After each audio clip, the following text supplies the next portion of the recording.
ერთადინეობა 83, მეორე ნომრის მერვე ქვენომერი. ამოცანის პირობით რიცხვები A1, A2, A3, A4 ქმნიან გეომეტრიულ პროგრესიას.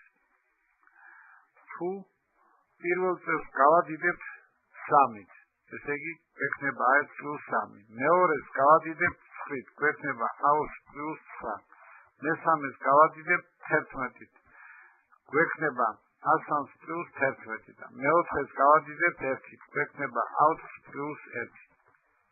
მაშინ მიღებული რიცხვები შექმნიან არითმეტიკულ პროგრესიას. უნდა გავიგოთ ეს რიცხვები A1, A2, A3 და A4. ამოცანის პირობით როგორც ზემოთ ვახსენეთ, რიცხვები A1 + 3, A2 + 9, A3 + 11 და A4 + 1 ქმნიან არითმეტიკულ პროგრესიას. ახლა ვისარგებლოთ არითმეტიკული პროგრესიის თვისებით.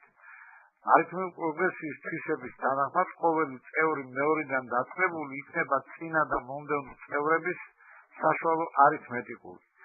ამიტომ ვადგენთ სისტემას, რომლის პირველი განტოლებაა A2 + 9 უდრის A1 + 3 + A3 + 11 გაყოფილი 2-ზე. ხოლო სისტემის მეორე განტოლებაა A3 + 11 უდრის A2 + 9 + A4 + 1 გაყოფილი 2-ზე. ამ სისტემაში A1, A2, A3 და A4 გეომეტრიული პროგრესიის წევრებია.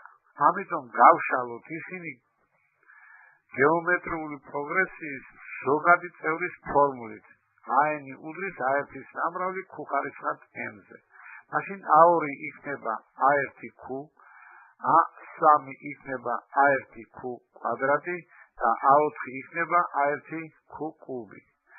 სისტემაში შემავალ თითოეულ განტოლებაში A2, A3 და A4 გამოსახოთ სწორედ ზოგადი წევრის ფორმულით.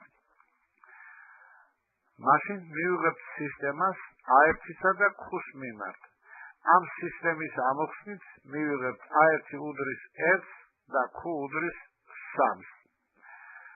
მაშინ სადია საძიებელი რიცხვებია 1, 3, 9 და 27.